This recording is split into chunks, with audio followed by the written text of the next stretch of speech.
And we're live. We are live, ladies and gentlemen. We're having some minor technical difficulties that we've been facing here tonight, but we soldier on because that's just the way we work around here. So thanks for joining us here on the B Team, of course, a part of Jackrabbit Illustrated's ever expansive and ever far-reaching media empire. We are part of the Jackrabbit Illustrated group, and we are live on the Jackrabbit Illustrated YouTube, Facebook, and the FFN or the FNN Fans Nation Network, sorry.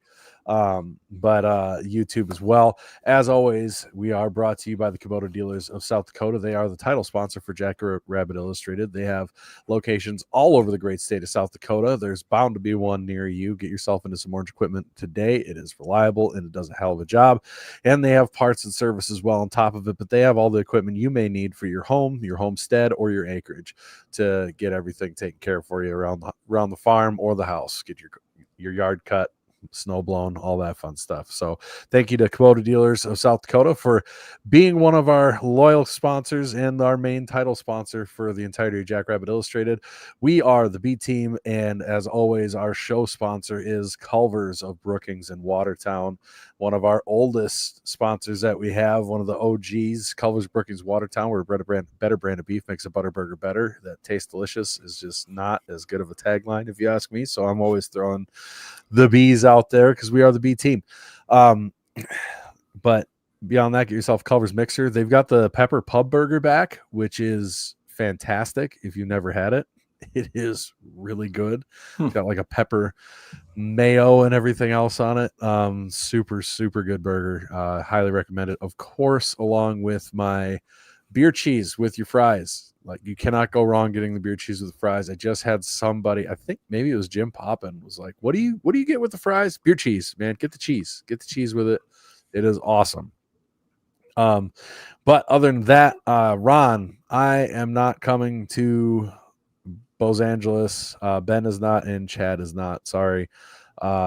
Just wasn't in the cards this year. For me anyways, so it's tough. Yeah, Jim says it was great. So yeah, no, I there's one thing I usually have is fairly decent taste in food in general. So I promise I won't steer you wrong on trying to get fatter. So as I'm working on it every day. How you guys been? How's your Labor Day been? Having a good Labor Day weekend, or we just? Yeah, it was good. I mean, I think we should at least give a shout out to everybody who bought Garage Time. Yes. We debuted it on Saturday. We had the little pregame show, which was a ton of fun. Thank you very much to Wooden Legs for hosting us. They were great. And they said, can we reveal or can we say how much they sold? I don't think there's any reason we can't. People need to know there's going to be a shortage soon. Yes. Yeah, they said we sold 40% of their total stock of Garage Time just in 2 days. And so B Team Mafia and Jackrabbit Illustrated fans, thank you so much. We appreciate the support, and we hope you like the beer. And the way I look at it, that means you all have some more work to do. Let's go. Yeah, they said, if you didn't catch the pod, they said that the fastest they got rid of a keg, was it a keg or I don't know, how much ever we brewed. Entire brewing. So like, yeah, was 28 days, they said. And so we're looking to crush that. It's 10,000 gallons, right, Chad? It's close to 100 gallons. 10 billion cans. Approximately 100 gallons. 11 billion cans that we brewed. I told you these guys just like to flip me shit. So. I mean, we're talking about Garage Time. We might as well. I know. If people were in our group chat, they'd know how terrible my spelling and autocorrect and all that stuff is. It's worse than spelling Sacramento wrong on a sign. But so that was a lot of fun. The tailgate was a blast. It's great being in the backyard. It was a beautiful day for tailgate. No rain. Even though Alex he was damn sure we were gonna have rain, but no rain for us. Chad, what do you got there? You look like you were about to present it. I am. So thanks to Wooden Legs, they got us some different beers to try out. Right now I'm drinking a 2 Sticks. It's their Bach. It's made with some local some local grains out of North Dakota. So it's got some really nice caramel notes. Nice. It's a little bit of an amber color, a traditional Bach color. It's a little early in the season to be hitting a Bach, but if you know me really well, you know I love Marsden is my most favorite style of beer, and a Bach's adjacent to that. So it's got that amber beer flavor. I don't know how to better explain that to y'all, but y'all have had a amber beer before, maybe an amber Bach. We might have to talk to Wooden Legs about having like Chad review one of their beers each episode. I am. That's what we're doing. That's what we're doing right now. Yes. I didn't know that was a thing already. Yes, that's it is. I just didn't have a chance to throw this up. And so we're a little out of order, but that's okay. Hey, it's pretty rare that we get to our sponsors early instead of late. So I'm all about that. That's true. We're like 15 minutes in. We're like, oh God. Well, we better jump on it early because I don't think Chad's gonna wait for that one. Let that one hang around too long. So well, it's got a great sweetness too. If you don't like a very hoppy beer, this is somewhat the antithesis of that. I mean, there's enough hops in here to keep it balanced, but it's still more of a sweet beer. Perfect. It sounds like it's and right that up was my alley. now we're gonna have to name that segment something. We'll come up with a good one. Drinking beer with Chad. I don't know. Yeah, that's not that fun. We need like the classical music where you'd always have that it comes into some man in a robe with a book reading a story to you or something. Except it's gonna be Chad doing a beer review. I think that'd be great. I mean, that's something that like I could film ahead of time and then just yeah. Damien, you should have come up and said hi at the deal. But if you're trying to be smoke and mirrors, I get it. You got to keep up the facade. Damien's pretty good at ball knowledge. I'll give him that. Typically, yes. Also, speaking of tailgating in the pregame show, shout out to the Hagans. They came to the pregame show. Appreciated seeing them there. The Begemans stopped by the tailgate. That was fun to see them. I can't remember who else. I feel like there's other ones stopped by too, but Paul Saylor, who could be Damien, maybe. But yeah, we love having parents of the players stop by and chat with us, and but yeah, overall the tailgate was a good time. And then I thought I left in plenty of time to get in the stadium, but it turns out I didn't. No. Not that we need to beat that dead horse. I feel like everybody knows what happened there. I feel like we've got some security issues, but and it surrounds the new gun toting law, basically. Yeah, I mean, I'm sure that has campus. Sure, that has something to do with it. They might have to up security, but we got to do something different. I think they need to take a page from like the Denny Sanford Premier Center. You go to that place, and there's a lot of people at those events, and they get them in pretty damn quick. So they got to figure something out. But yeah, and they have even less access to Den San Prem, right? Yeah, there's only like a couple entrances. Three entrances. Yeah. So I have full faith that something will be done to make it quicker because it has to. And I'm sure they've heard enough times already how bad it was. I'm sure they have. Well, yeah, we do have cranky fans. Sounds like I didn't miss much with the intro. Not everybody liked the new intro video. Yeah, I missed it as well. I don't know. I like the Chris Stapleton, but I'm a Chris Stapleton fan. So everybody says I kind of look like him. That's not why I like him, but you got the vibe. You've got a very similar beard as him. I just need the right hat, like a cowboy hat. Yeah. Anyway, speaking of cowboy hats, did you see they're like making SDSU branded cowboy hats now? Yes, I did. I pointed her out to you. What's that? I pointed that kid out to you that was wearing the one. Yeah, I know. I'm sorry.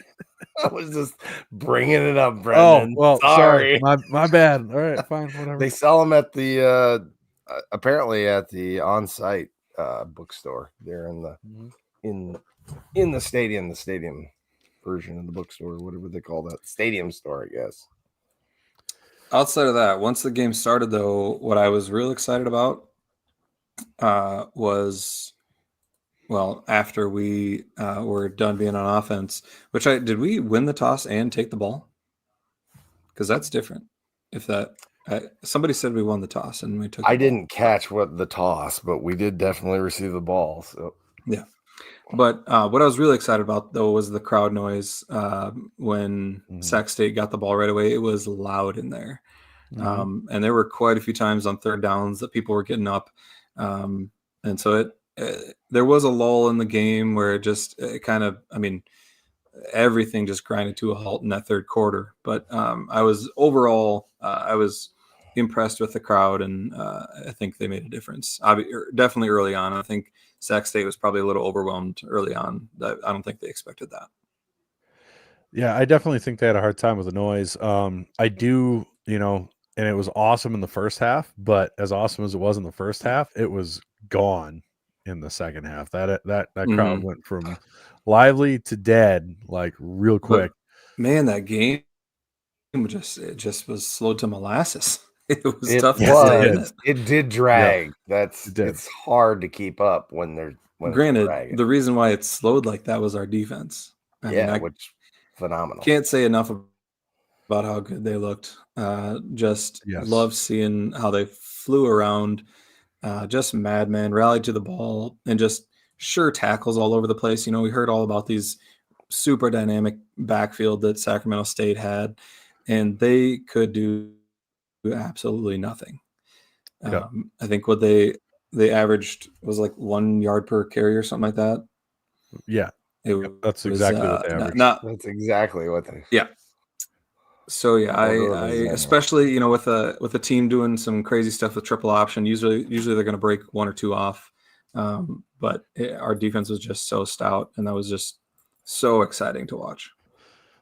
Up front, they were just so nasty.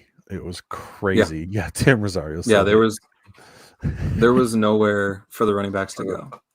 No, once they found a hole, they had a linebacker or a safety on them. Yep. There was about one play where their back almost popped it, but I don't remember who it was. A backer came screaming in from the other side of the field and dropped him right before he was able to take off. It was pretty wild. So yeah, but the front seven in particular was nasty, and the amount you could see the effect it had on some of the deep balls that their quarterback, they're much ballyhooed, which is my favorite word to say all week. I said it a bunch on the post game show too. Quarterback that they had was hilarious. But I mean, every time he got pressure in his face, he was throwing it deep, and they were getting pressure often. They only got rewarded with like 2 sacks, but boy, it sure seemed like they affected a lot of flow throws by being in his face when he was wanting to let go of the ball. Yeah, he was under pressure, that's for sure. It seems like across the board, our D-line just moves, and they get after the quarterback. And yeah, it was. Can't say enough good things about the defense. Even the cornerbacks were making plays. If a ball was thrown well, which there were quite a few not very well thrown balls. But when they were thrown well, they were there. Outside of the one that we got lucky that guy dropped it, but in the end zone, the one. Yeah. Overall, very, very happy with the defense. I didn't see. Seth says Kirschman got flagged for the weakest personal foul penalty. He had one earlier. He probably should have got called for, so maybe it was a makeup call for that or something like that. But and maybe it was brewing throughout the game. Yeah, that one. I looked at Taco King because he came down, surprised us at the tailgate and everything, and then came and sat with us, which was fun. I was like, what is that? And he goes, I don't, he said, well, he landed on him, I guess, and they want him to land to the side nowadays. But I'm like, I don't know. That was a pretty soft call. On the flip side, I do think that was a very legitimate targeting call that was made. To be honest, I've seen people say no, but no. I'm like, yeah, no, that was just it was bad, but it's a tough situation where he was aiming for the chest. The guy brought his helmet down, but you have to account for that. That's why you don't lead with the crown of your helmet. Yeah, and so you just can't do it. I don't think it's like a finger wag at him moment necessarily. I still think that penalty is way too strong on I do too. sitting out a whole game. 100%. But it just was.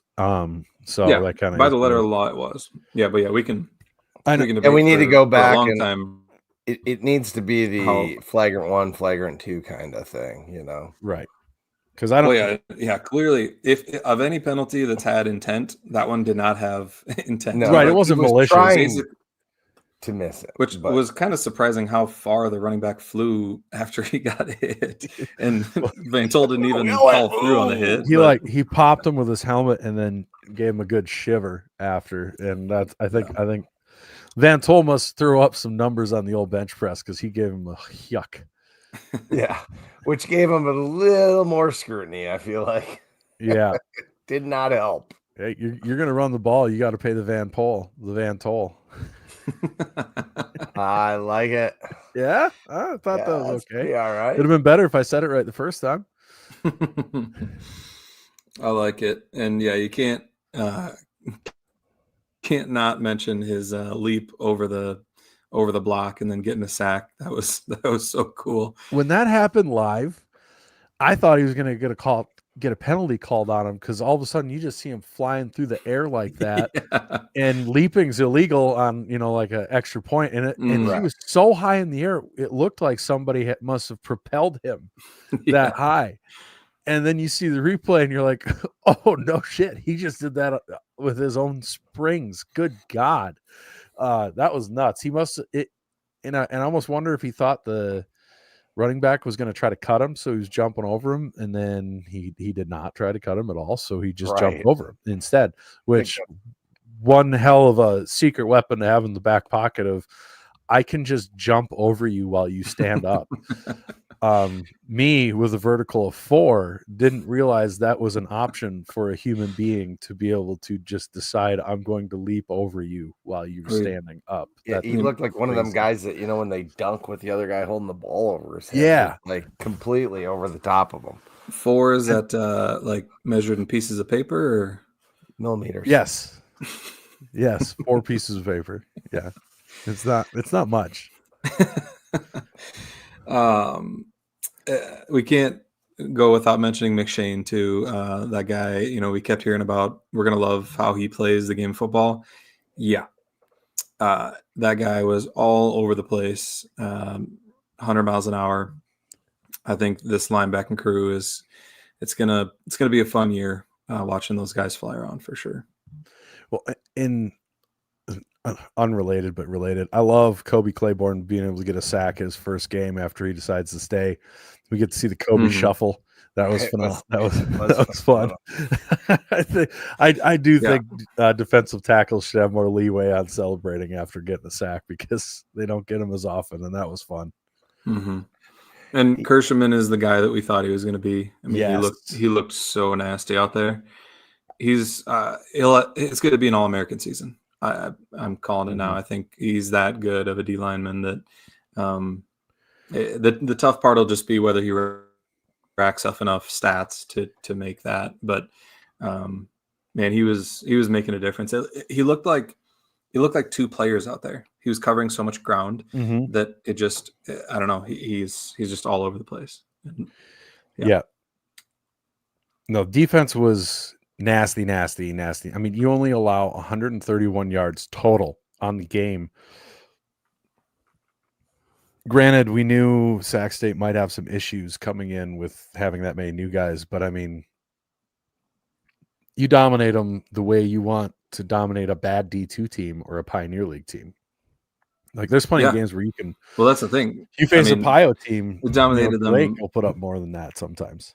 Well, yeah. Or as I say, like Augustana. I mean, they did more against us than Sac State was able to do. So, the defense is in good hands. I look at this game as a whole, holistically, and if I was an opposing fan from a rival fan base or a Missouri Valley fan base, I would not be happy having seen that, because there's a lot of things that can and need to be fixed, and you still dominate the game like that.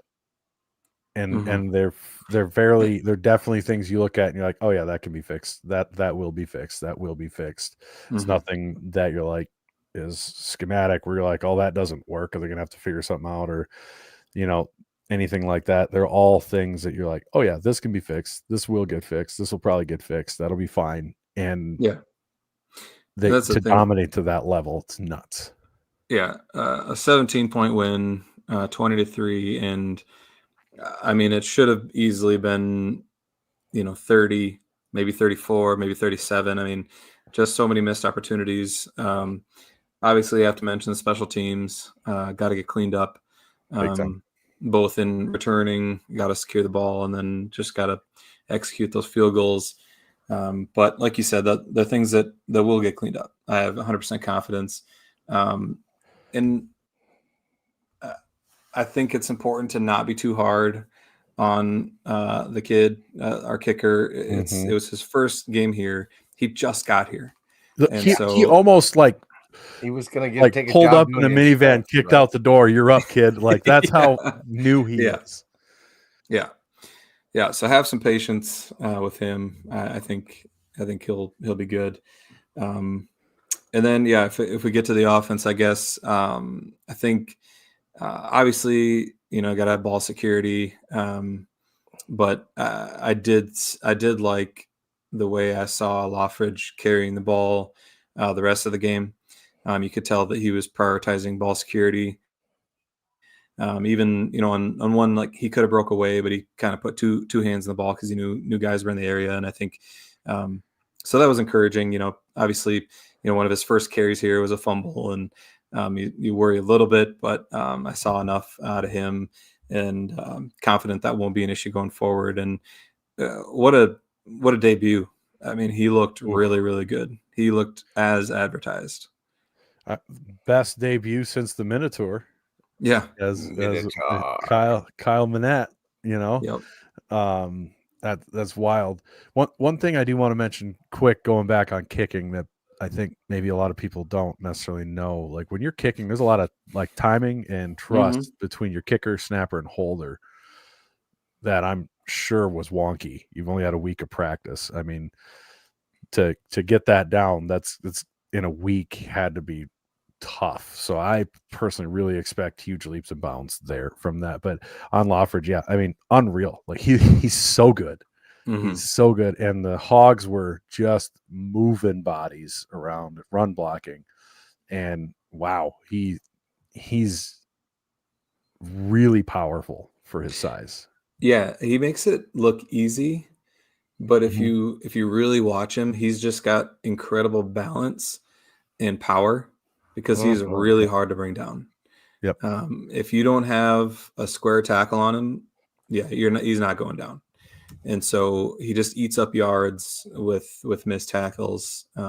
He's one of those guys where you see like, their yards after contact are just unreal, just because they don't go down easy. And so it's huge having a guy like that. Yeah, and maybe I think a lot of people maybe didn't expect that because he came from a Patriot League team, but.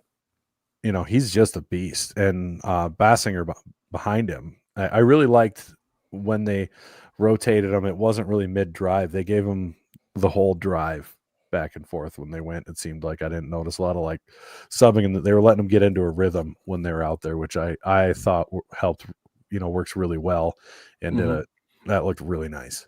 Yeah. Yeah, both Jim Poppin and Seth Meyer mentioned Basinger. Speaking of eating yards, that guy, it seems like as soon as he gets the ball, he's gained like 3 or 4 yards. He's just got big strides, I think, and he's very easy quickness and speed on him. So yeah, I'm excited to see him throughout the year too. It's kind of crazy that the largest debut for running backs, both of them have came against FBS opponents too. So it's kind of a unique similarity there. Oh. I seen a lot of comments about Nate Adams killing that cornerback. He did. That was fun. I mean, that's an offensive lineman's dream right there. It's a cornerback who's in no position to try to put a juke on you for once, and you can just bulldoze him. And that was like watching a dog run out in front of a Mack truck, man. That was he just killed him. Yeah. He gets up with his helmet that fell off and looks around for what the hell just hit him. It was great. Yeah, that was good. I think we'll see some better performances from the offensive line as a whole. Yes. I think, we had, and I will say, I have to give credit to Sac State's D-line. I think they got some dudes on their D-line. Not saying we shouldn't be able to handle that, but their D-line looked really, really good. It looked like some guys that can play some ball, and they were causing some problems. And they were bringing a ton of pressure too. So that's harder to deal with in pass pro than run blocking. Well, and that's a tough thing too. No, we didn't have a film on this defense. Had no idea how it was going to be run, what they were going to do. Mm-hmm. So you didn't get to prepare for that, and then they bring a ton of different pressures all over the place the whole game. Makes it hard to be picked up for the right calls to get made, everything else. Chase to know where his reads are, all of it, the whole thing. And I think that definitely played a factor into that to a point when it came to the pass blocking. I think going forwards, we're going to see a lot of improvements from the line, some from Chase, like the one sack I can think of. Chase goes the bust outside, and it was the one where Q was asking for the face mask. Yeah, Q got pushed back a little bit, but also he's trying to keep that guy to the outside. That's just a hard spot to be in as an offensive lineman when the quarterback breaks out. So those are things you get used to, the quarterback behind you and all that. And I think just going forwards, really being able to, work together as a unit. Chase settles in. You're going to, Montana State, we kind of know, at least have an idea what they want to run for a defense, so that's going to help quite a bit. I think that's going to be a big difference going forwards. Yeah. And somebody just said we gave up more sacks in one game than we did all last year. I don't know if that's true or not, but part of the reason, I think I saw Chase mention this, or one of the coaches did, that, there were some situations where Chase could have maybe threw a ball, but decided not to because we were up by 2 scores. And I appreciate that out of a first time starting quarterback. That's some heady play. And, I think that he will have plenty of opportunities to wing it, if we're down, or if it's a tight game, he may throw a ball here and there. But honestly, that was the type of game where if you give up a pick six, it gets real interesting really quick. Yes. But if you hang on to the ball, trust your defense, play the field position game, you win by 17. And so, obviously, do we want more out of our offense? Yeah. I mean, I think it comes down to execution. And also I think it did come down to, that game grinded to a halt in that third quarter. And it was just ball control. It was field position and ball control. And, it's not as exciting as a bunch of big plays are, but it wins you the game. And so those were game-winning plays. And some of those sacks, I think, are attributed to that. Well, that's good situational awareness, right? Yeah. Well, yeah, and I think some people don't realize how good Mark was at escaping and getting rid of the ball, right? And I think the first step is, knowing to eat the first step is knowing not to force it, eat it, take a sack instead of throw up a pick, which is great.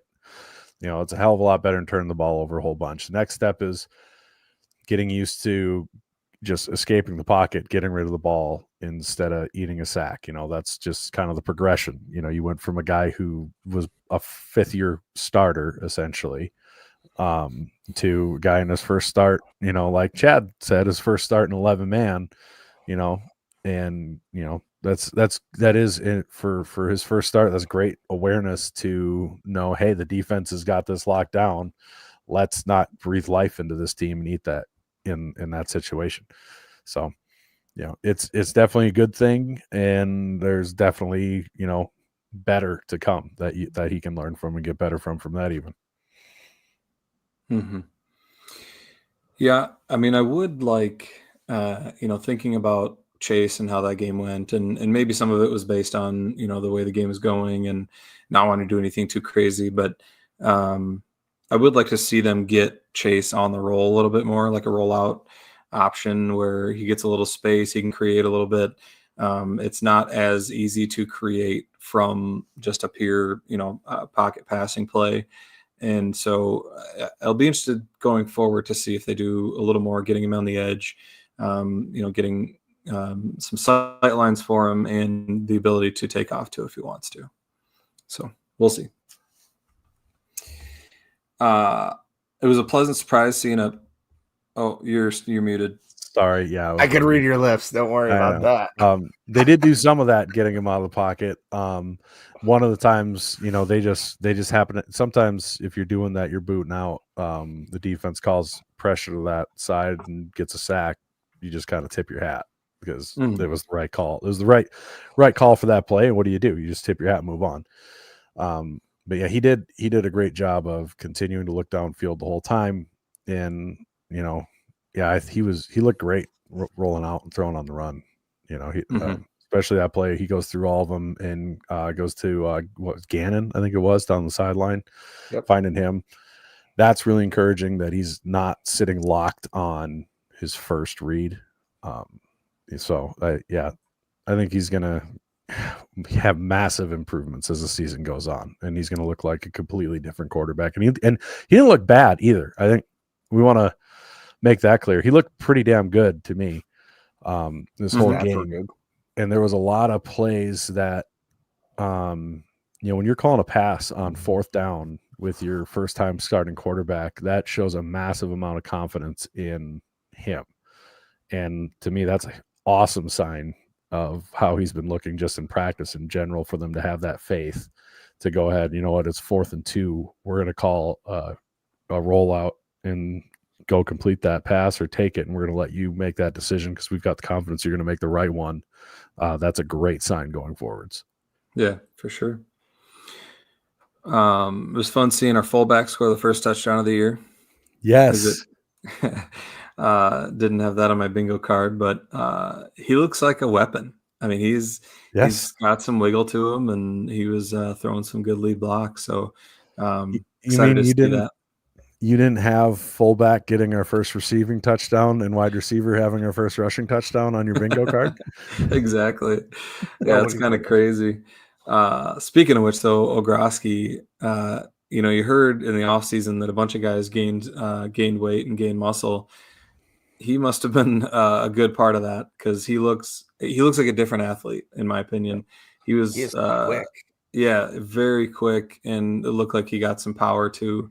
And so really excited to see what he does this year. And then Bullock, I love seeing the things he did. I mean, there was a few times he got the ball and he wasn't going down easy. That was one of the things we loved about watching the Yankees, is like when they got the ball, they weren't just going down. They were going to fight for more yards. And Bullock's got that in him. He's got some wiggle, really good hands, it seems like. So really encouraged to see him too. Outside of that, I don't know if I have anything else on this game. Do you guys? Not really. No, I'm really excited to see what's to come. Sure, there was plenty of mistakes, but I mean, they absolutely dominated that game. The potential of this team is absolutely, in my opinion, national title potential. It's going to be getting it all to come together, execution, little things, red zone, all that jazz. But boy, that potential was incredible to watch. It really was utter domination of a team that has all the athletic talent in the world, right? When those guys have those star ratings, sure, they don't pan out as players, but they're phenomenal athletes, and we dominated them. All right, fine, Ree. I feel a little shitty today, Ree, because I had 18 nurses dual wielding needles down my thighs yesterday. Been a while since you've been to the doctor, or what? No.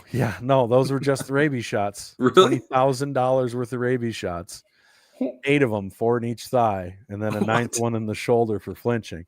So, yeah, no, all of that is factual. What I just said. I had 2 nurses sitting next to me, each of them with four syringes with 1-inch long needles that they just finish all the way into you. And it's not like one of those, like a vaccine where it's like whoop and done. No, this is like a slow burn, put them babies into you. So never tell anybody you're turning into a vampire. You get stabbed 9 times for it. So how did you say $20,000 worth of rabies shots? Yes. Who owns the patent for the rabies vaccine? Jesus.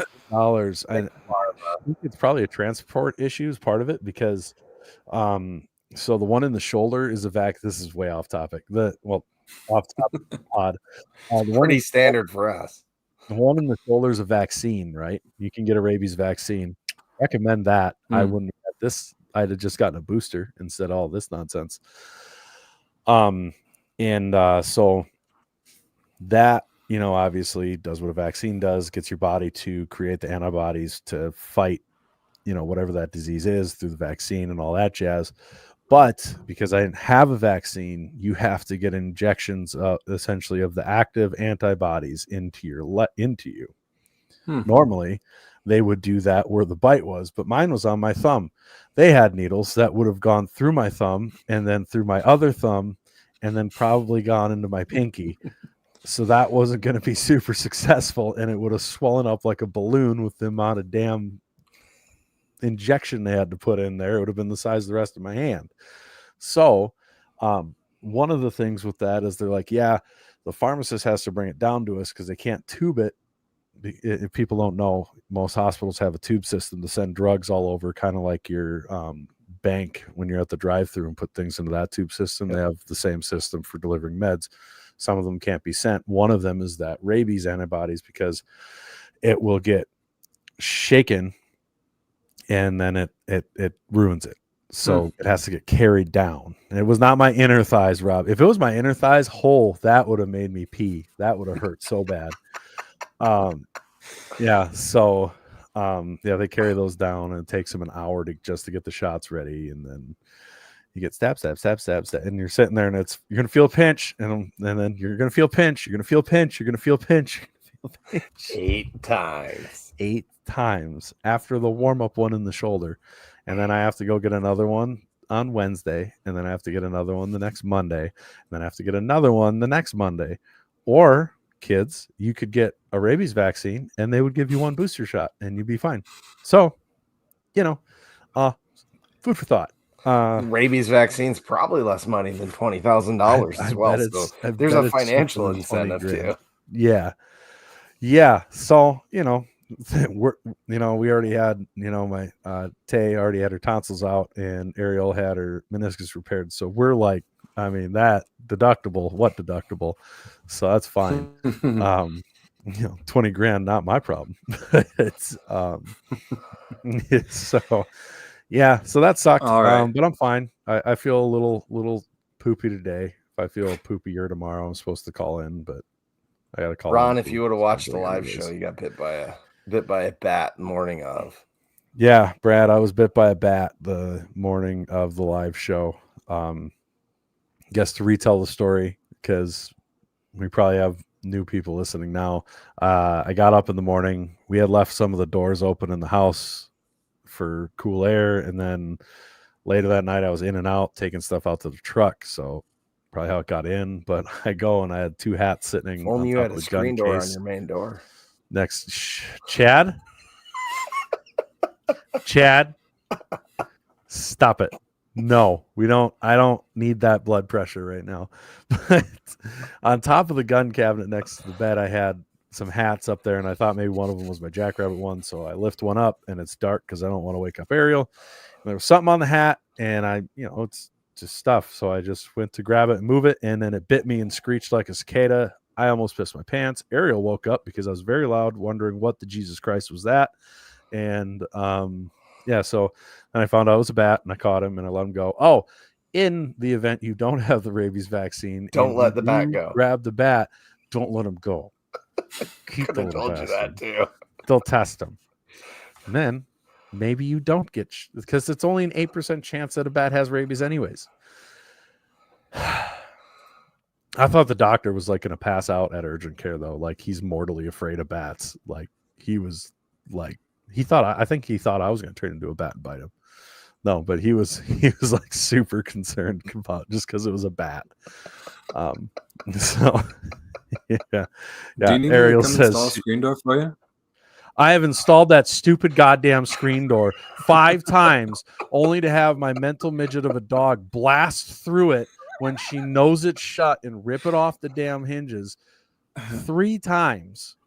And then the first time it just broke. So no, I'm not installing a stupid screen door on my stupid front door ever again. All right, good to know. 4 times in the span of a month and a half. Ariel, are you using less garlic in your cooking? She's using more. Presented by Mensch Greenhouse and Flower. Yeah, that was a short one, but brought to you by Mensch Greenhouse. That'll get me wound. Well, we can include the rabies rant. That was not a short one. The rabies story brought to you by Mensch's Greenhouse. Go on to Mensch's Greenhouse. Great when you have good friends. They know how to push your buttons. Yeah, yes they do. Chucklehead. Oh God, that stupid door pisses me off more than the 9 shots that I got. Yeah. See, this is how therapy works, and I ask one question people process. Well, man, I don't process it. Push it down, bury it in a deep cold place, and I smother it with alcohol. Getting back on track out for user error. It's his dogs. The last. Right. It's bad enough that she has a disability of being deaf, but she also has the disability of being stupid, which makes life really hard for that dog. But anyways, we are also have our second sponsor of Cubbies in downtown Brookings, where you can go and get yourself some Garage Time beer. They're supposed to have a keg there, unless I'm lying, and that changed. I don't know that it's there yet. Okay, maybe eventually, unless we sell it out too fast, it won't be. True. They do have, however, if we sell it out that fast, it's probably going to feel like we're going to we're going to get more. But Hadrick Ranch, yes, they are partnering with Cubbies for Game Day Burger, I think it is, and the Jacked Up Burger on game days. There you go. Game It day. looks so good, right. And with Hadrick Ranch beef in there, it's going to taste amazing. So get to Cubbies. There's still time to hit up the rooftop. Do it while summer's still here. Anyway, we should. Last thing I have to mention, because it was in my notes, and I can't not mention something that's in my notes. We got to do better at third down conversion percentage. Somebody said that there are, and I think you mentioned too. They're like, well, everything's fixable. I would agree, as long as that comes along with some better third down conversion percentage. Yeah, we only converted on the third, so right. Yeah, it wasn't very good. But I mean, to be fair, some of that's short yardage. In a lot of that, we saw a lot of push from the interior. You've got a rookie center; it's his first game. We saw that happen with Gus Miller, right? Where his first game in Iowa was really tough. And then after that, got better and better and better. This will be the big test for him because it's going to be louder than hell. I was going to say, we don't have time to get better. We got to be better now, because we're going to Bozeman, Montana, to face the Montana State Bobcats. And like Brennan said, it will be very loud there. It'll be a hostile environment. We're going to have to clean things up in a hurry. You hope that there are more first game jitters. rather than a trend, but we shall see how that goes. Yep. With this game, though, I guess we can mention Montana State had the pleasure of playing Oregon. It did not go well for Montana State's defense. Well, it's Oregon. They're like the fourth best national championship odds in Vegas. So yeah, I mean they're very good team, but they gave up 59 points.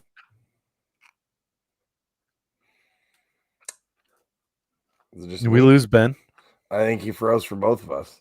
Here I thought it was me the whole time, and it's been him. Right.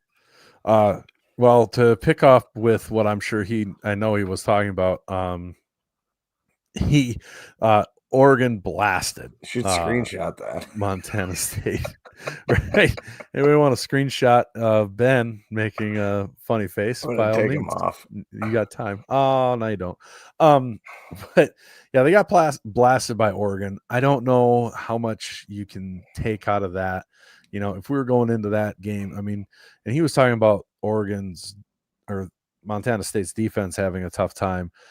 Their offense didn't have a good time either. They only scored a touchdown. If I remember the score right, it was 50-something to 7 or whatever.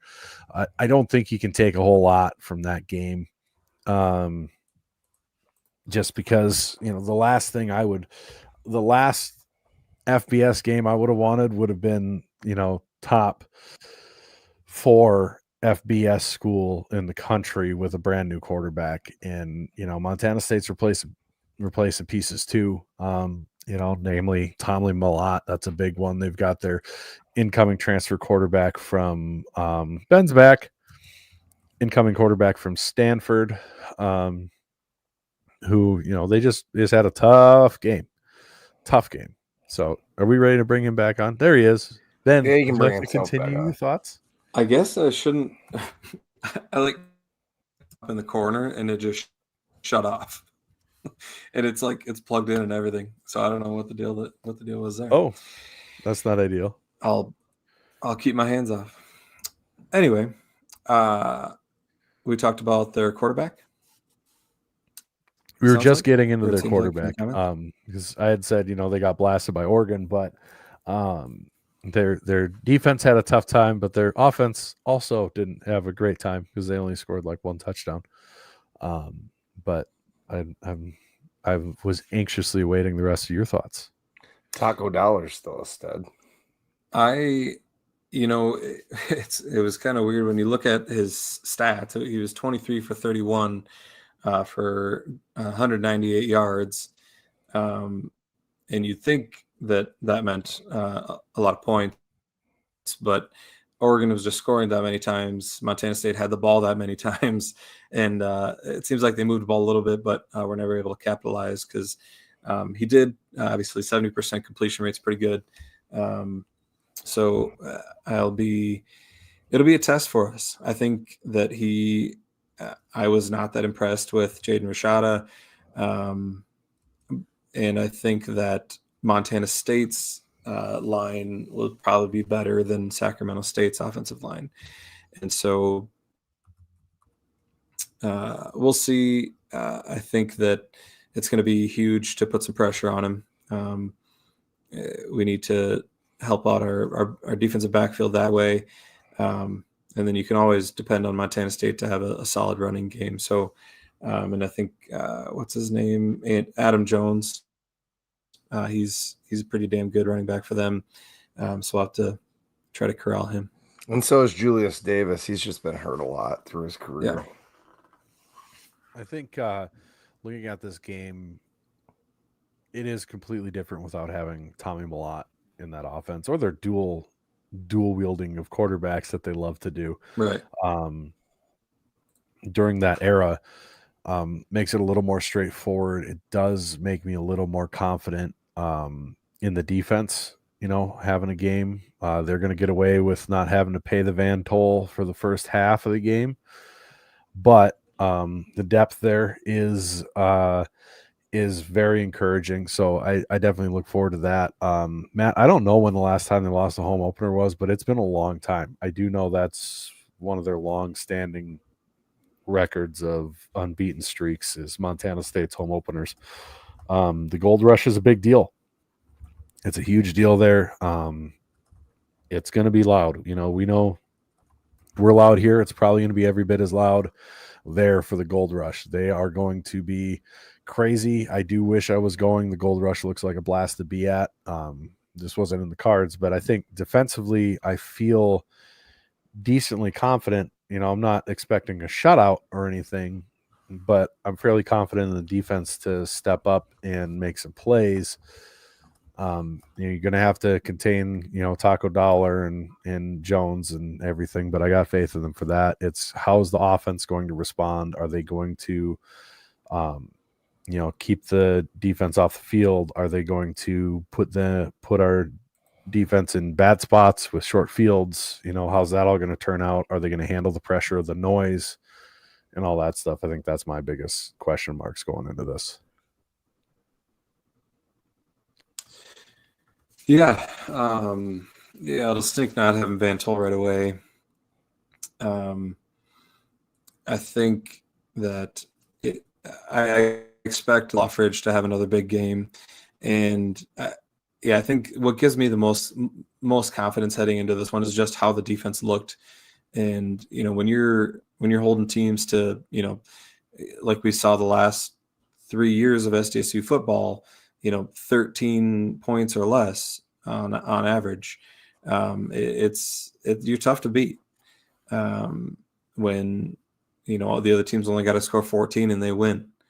And so that's what gives me the most confidence. Like you said, it'll be a tough place to play. But I am confident in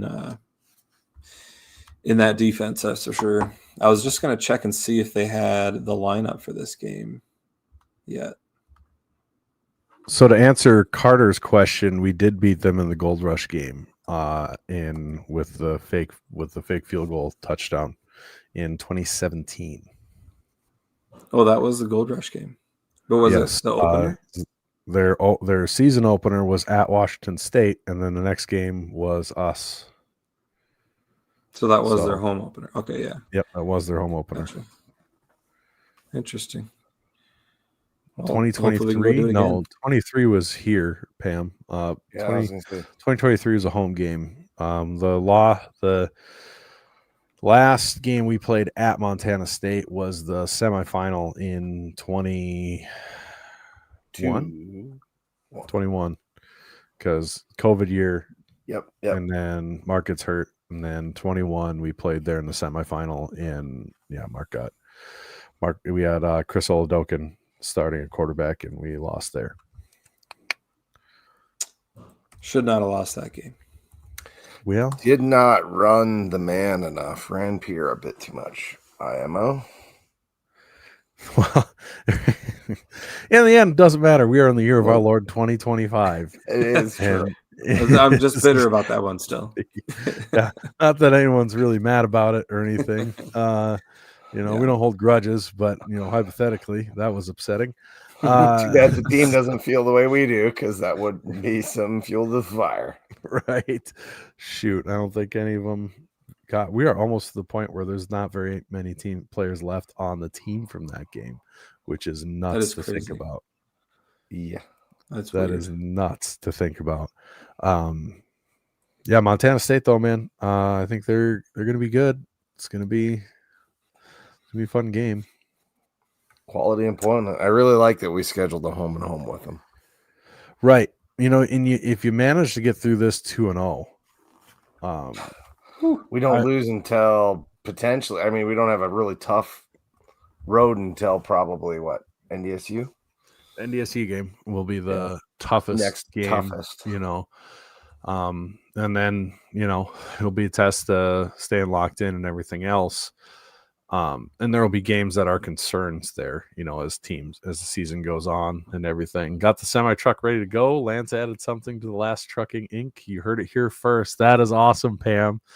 I think I heard something about being added, but I don't know if I've seen it. So that'll be cool. I'm excited to see it. Hopefully they make a big deal about it because, and I'm betting they will, because social media has been killing it right now. Yeah, if they make some of the tweets that they've made, if we win the marker game, you might see some NDSU fans' head genuinely explode. Yeah, no, I do love what they've been doing, but how did Ben's we rant. not get a hype video? There was that was a surprise. I mean, it's the home opener against a big opponent. Mm-hmm. Like you said, they've been really, really good. The content has been great. I just don't understand how they didn't put a hype video together. So if anybody from that crew is watching or paying attention, we like hype videos, and we have we're very confident in the hype video you'd put out. So Borg put one together, I believe. Yeah, he did. That was cool. Yep, Borg's been doing really cool stuff with all of that here lately. Mm-hmm. But yeah, it'd be great to see one from the team as well. For sure. Outside of that, I don't have much.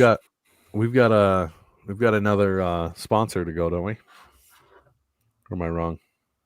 Yep, I'm wrong. Northwestern Mutual. Northwestern Mutual. Yep, Northwestern Mutual. Of course, Alex's Lemonade Stand.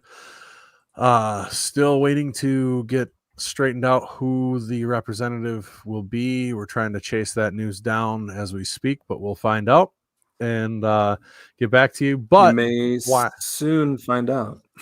Yes. Hopefully, possibly May You soon. You can always hashtag chase the cure with Alex's Lemonade Stand. Yeah, we're just chasing that. You can't because that's not the official hashtag. So you've got to do the Go Jacks hashtag, unfortunately. Yeah, but I mean, for our chat, it's the hashtag. We're trying to chase the cure for cancer. Yeah. Sure. You may soon find out. By the way, time out. While we're talking about this, did you see that Flyboy Donuts is out there giving away free donuts with free will donations to Alex's Lemonade Stand? That's the first you've ever seen that, because you don't normally go up to the backyard. No. They've been doing that for the last couple seasons now. Really? Every game they're out there with free donuts?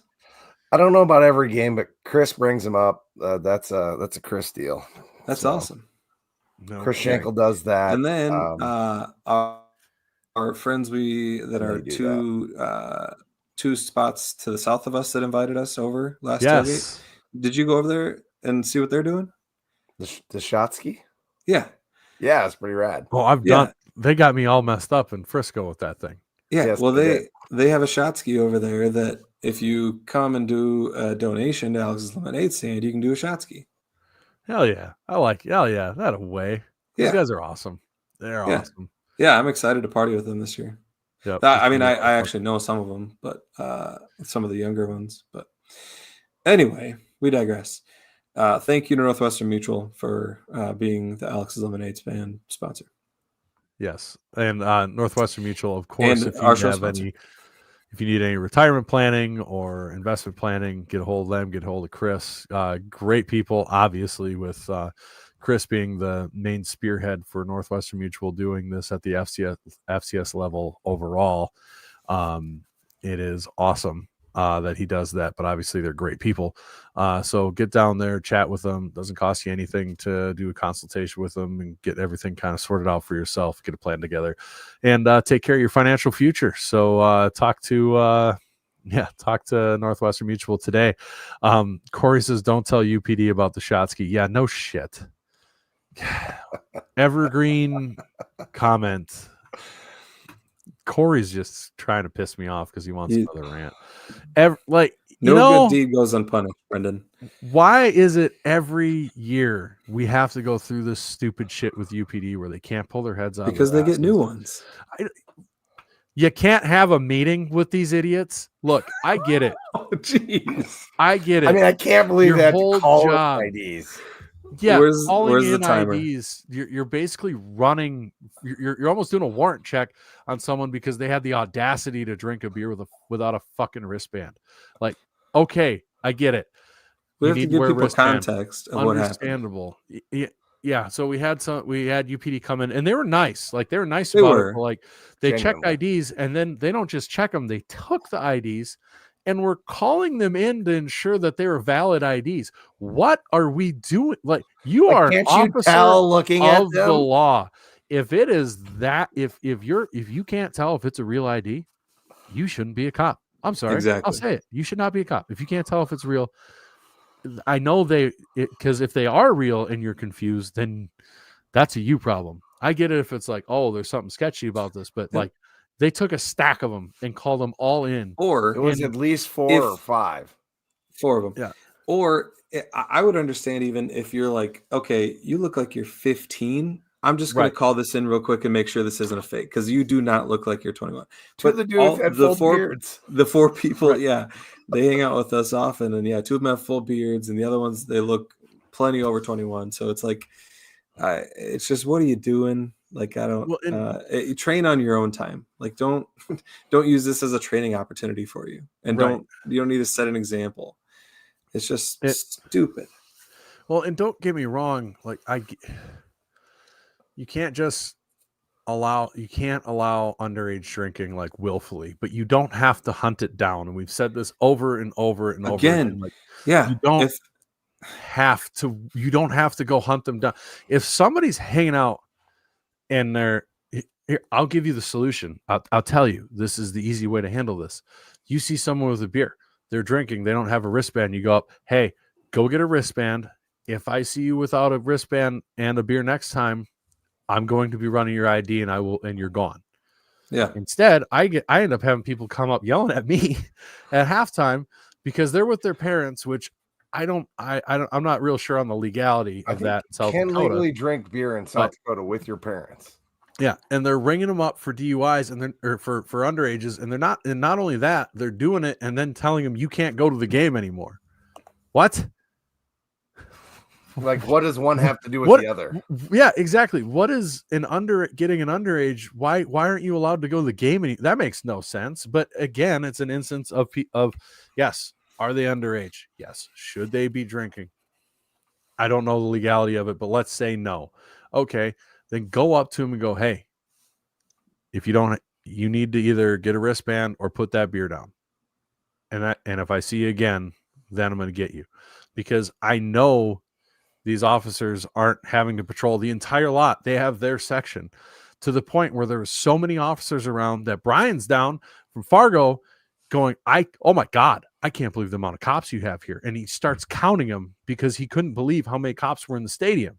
Never mind the tailgate lots. I don't remember ever seeing a cop at the tailgating in Fargo, honestly, except for at the entrance. Excuse me. I don't think I've ever seen one. They're not walking around, though. And okay, with parents, yes, but there's some nuance on how that is applied. Yeah, it has to do with and that's what I'm saying. I don't understand the background of it, but unless somebody is, I mean, at the bare minimum, being really loud, just being loud, right? Somebody's being loud and obnoxious. Okay, ring them up, man. Do it. Whatever you got to do. But if it's just people hanging out, like, why are we going out of our way to try to make this happen? We can't just go, hey, you need a wristband, or next time I see you, I'm ringing you up, because you're coming back around. I know you are. We all see you. We've tailgated for years and years and years. We know you run the same tailgate lot. You're not running the whole stadium here. You're running your area. You can do that. That's not that hard to do. You know, we're looking to keep things under control here. We're not out here to fund the university police department, last thing I checked. So cut it out. And to be honest, I think some of the difference in Fargo compared to here in Brookings is they use city police officers who usually are dealing with larger problems in a larger metro, like better things like Fargo, to do with their time, instead of UPD, who usually is writing up underage tickets. That's the majority of the things they do. And I'm not saying they're not important. I'm not saying they shouldn't exist or anything like that. I'm just saying that is what they end up doing a lot of, because Brookings doesn't have crime or issues like a metro the size of Sioux Falls or Fargo does. And it's just, God, can we, why do we have to do this every year? You're done. Why does it happen every year? I ran it over. Whatever. Brought to you by Mensch Greenhouses. Go get your greenery and shrubbery from Corey. Way to go, buddy. You got me to do it. And it's just, you know, because it's to the point now I'm getting yelled at and about, like well, that's because people know when we complain, there are typically tangible results. Like, like you can't let things go crazy. I get it, but why can you not have a meeting of, hey, it's your first time, but relax. Like, we're not out here to get people. It's to protect and serve, not to punish. That's what you're there for. It's And not to find and punish. Yeah, to sniff out and let's get this on their record. I mean, like, you I think get they're it. getting paid a bonus for every underage they find the way they act. I mean, honestly, it's crazy. Like, why are you going in? Well, you had a beer without a wristband. That's basically doing it without an ID. Like, no, like if you're in a tailgate spot like ours, where ours is, there's no wristband station. Like for a while, you got to go across the whole backyard, which fine. And I will do it. That's fine. But yeah, I forgot it was the first tailgate. You couldn't just walk in and be like, hey guys, we need wristbands on you guys. Next time we come through, if you don't have them, then we're going to check IDs. Like that. That's all they needed to say. Why that would have eliminated our problem completely. Time out. Why can't those UPD officers carry wristbands? Right. If you're going to check IDs, especially if you're going to call the damn things in, they didn't call them in at the wristband station. Yes. Yeah. They're not. That's because they understand what a valid ID looks like. Right. But they're not cops. But yes, I was at least carry wristbands around and do something good with your time. So you mean to tell me the 22-year-old bouncer at 11 o'clock at night with a flashlight is able to tell in a dark bar is able to tell what a legit ID is better than you during the day? It's just, I don't know. Just shake your head, but it's like, man, Jim, why? So we just all the time. We just have to tell them that we can't walk to the wristband station and they'll give us one. I'm doing that every game. They seriously? I would like if you would deem that I could not walk. Well, I just what are they going to say? Yes, you can. Your third leg gets in the way, Brennan. Well, now I want to not have a wristband and drink on purpose. So then they're like, you need a wristband, and I'm that's what I'm saying. Just collapse to the ground. I can't do it. I can't help. There's no way. I can't go that far. With your beer in hand, not spilling a drop. Help me up. I can't walk. You wristband me, boss. You got me. Then you spring back to life after you get a wristband. Imagine the look on his face when he just collapses to the ground like a marionette without strings. Yeah, you suffer from pre-rabies. Start growling at him.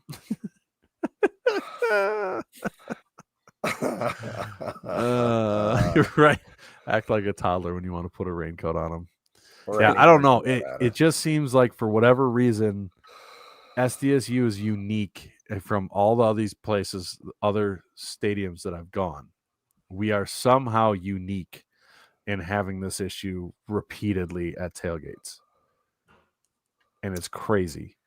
Yeah, I mean, having them walk around with a whole thing of wristbands, I mean, that doesn't seem that hard to accomplish. I've been to Badgers, I've been to the Hawkeyes, I've been to USD, I've been to NDSU, I've been to UND, I've been to Mankato, I've been to Duluth, I've been to Minnesota, I've been to Green Bay, I've been to the Vikings games, I've been to Brewers games, I've been to Cubs games, I've dozens and dozens of sporting venues.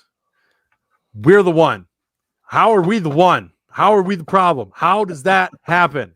I don't know. It is crazy. The most egregious is USD. They're in the same state. They have the same rules. Right. It doesn't make sense. Make it make sense. Yeah. It is wild when you think about it. And it's like, I've been at a lot wilder tailgates too. Oh my God. There were no police to be seen. Right. I mean, it's just, I don't know.